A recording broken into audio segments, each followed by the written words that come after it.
Ito na nak, papunta na ako. Papunta na ako dun sa bahay niya, no? Lalakad na hanggang nga doon ng baha, oh. Ay, nandun, no? Yung baha, ayan, oh.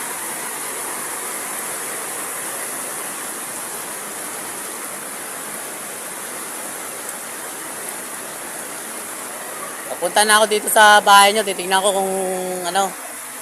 Pero alam ko mataas na rin dito eh. Sa looban. Ito yung palabas doon, no? Ayan, no? Ayan, pumapasok na ako ngayon. Ito, oh, kinakarga na yung aso. Oh. Baka malunod. Hanggang doon to, hanggang dulo. Hanggang doon, no? Bale yung block niya sa pinto, iyaano ko lang muna.